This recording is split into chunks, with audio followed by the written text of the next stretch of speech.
Here I have Ulefone Armor 5S, and today I'm going to show you how to change keyboard language on this device. So firstly you'll have to open settings, then go to the system section, language and input, virtual keyboard, Gboard, languages, add keyboard, and here you can see the whole list of keyboard languages in which you can type.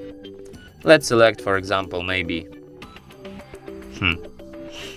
Greek,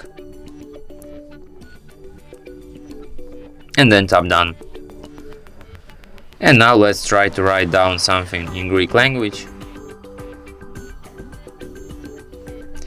And as you can see, now I have Greek layout here on my keyboard.